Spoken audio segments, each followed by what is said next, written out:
दोस्तों आप लोग कैसे, आशा करते हैं आप लोग अच्छे होंगे। आज मैं आपके लिए लेके आया हूँ वर्ग 10th का भाग 5, जो आप इससे पहले मैं आपको पढ़ा दिए थे कि जो है प्रकाश का परावर्तन किसे कहते हैं, प्रदीप्त अप्रदीप्त वस्तु पदार्थ, ये सब पढ़ा दिए हैं। आज जो है टॉपिक है प्रकाश के परावर्तन का नियम। तो क्वेश्चन है कि प्रकाश का परावर्तन के नियम। तो क्वेश्चन है, क्वेश्चन फर्स्ट, फिजिक्स क्लास है वो क्लास 10th। क्वेश्चन है कि प्रकाश के परावर्तन का नियम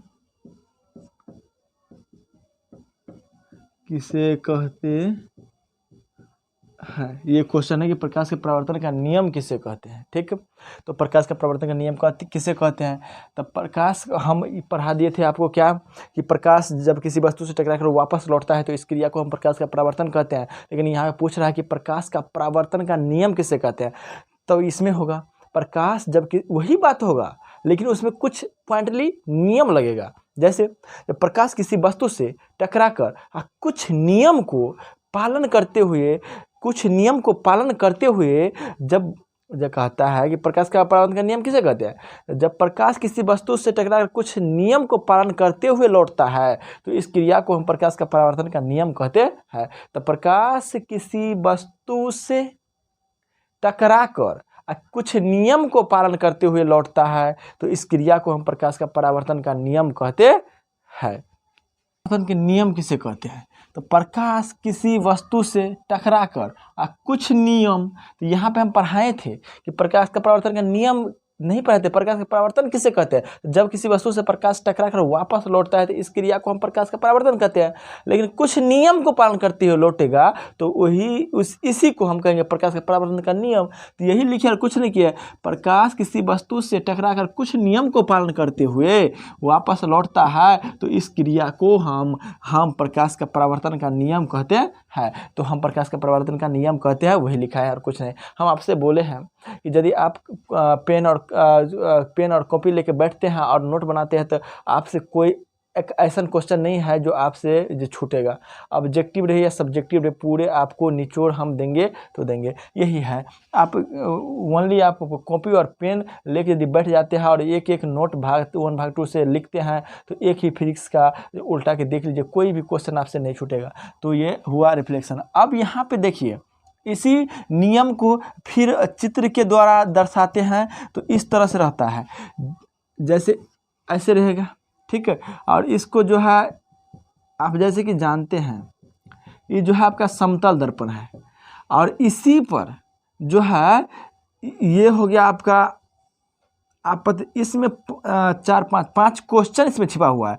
तो इसीलिए आप इससे गौर से देखिए। आपतित किरण, ठीक है, और जब आपतित किरण किसी दर्पण सतह से टकराएगा तो ये लौटेगा, जिस डायरेक्शन में गया उसी डायरेक्शन में जो है लौटेगा, तो ऐसे लौटेगा। तो ये हो गया आपका कौन किरण, आपतित, पड़ने वाले किरण आपतित। लेकिन ये जो है आपका पढ़ के वापस लौटा तो ये हो गया आपका परावर्तित। तो ये हो गया आपका, देखिए कोई दिक्कत वाली बात नहीं है।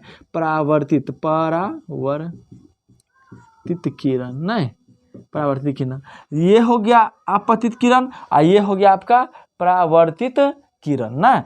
अब देखिए, अब इसके बीच में ये बिंदु है तो इसी पे जो है अभिलंब डालते हैं। तो अभिलंब ऐसे करके डाल देते हैं, अभिलंब।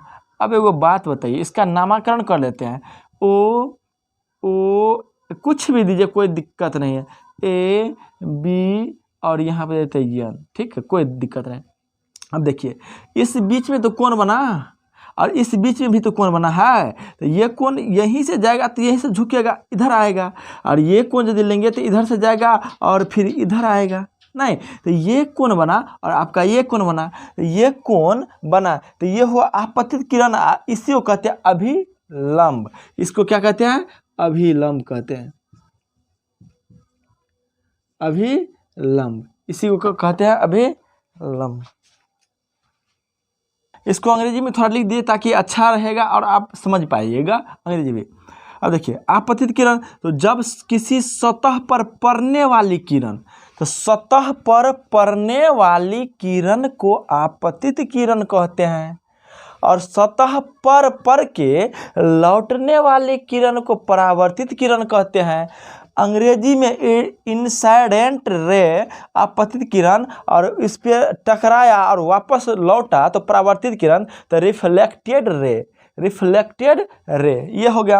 अब ये जो हम दिए अभी, तो अभिलंब, तो इसे कहते हैं अभिलंब, अंग्रेजी में कहते हैं नॉर्मल, अभिलंब और नॉर्मल। अब देखिए इस बिंदु को, जहाँ बिंदु टकराया, जहां बिंदु जो टकराया उस बिंदु कहते हैं पॉइंट ऑफ इंसिडेंस, माना आपतन बिंदु।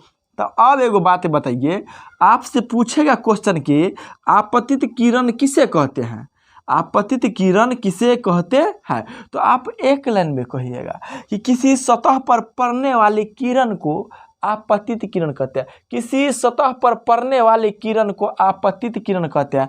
इसके बाद क्वेश्चन आपका रहेगा कि परावर्तित किरण किसे कहते हैं, परावर्तित किरण किसे कहते हैं, तो आपतित किरण जिस सतह पर पड़ते हैं और पड़ के लौटने वाली किरण को हम परावर्तित किरण कहते हैं, रिफ्लेक्टेड रे कहते हैं। इसके बाद अभिलंब, अभिलंब जो है, जो दो अभिलंब जो है आपका ये हुआ, ठीक है।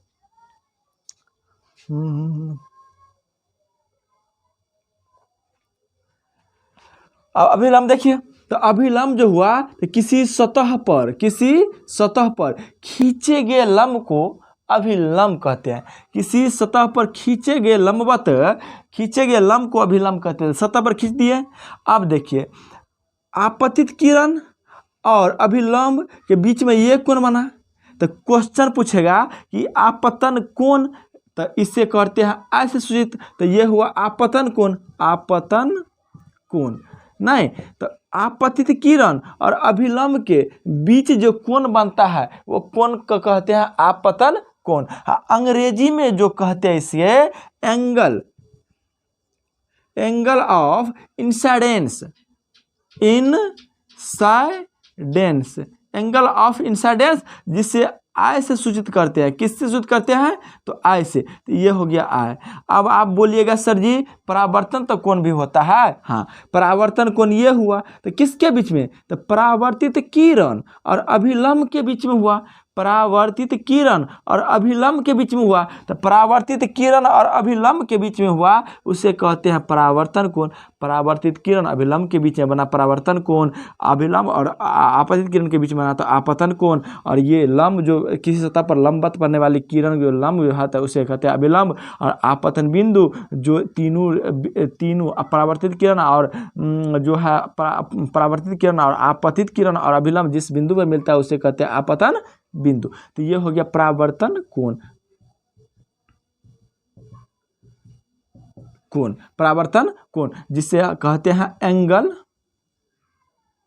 एंगल ऑफ रिफ्लेक्शन, REFLECT हुआ ना, reflection, angle of reflection.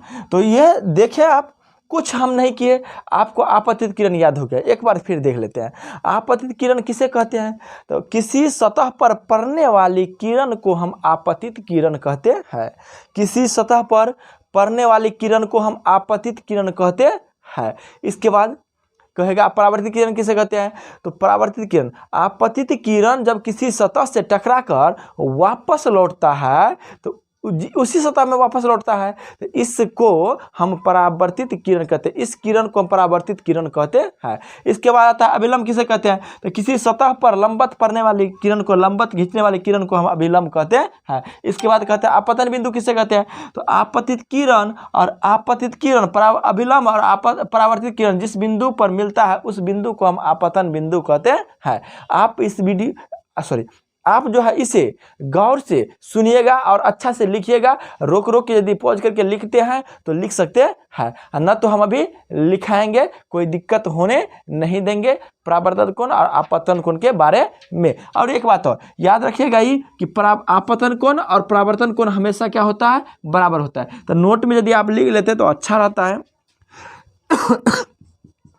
Note, आपतन कोण बराबर होता है परावर्तन कोण, हमेशा हमेशा बराबर रहेगा। जितना ये होगा उतना ही ये भी होगा। तो आपतन कोण हमेशा परावर्तन कोण के क्या होते हैं, बराबर होते हैं। कोई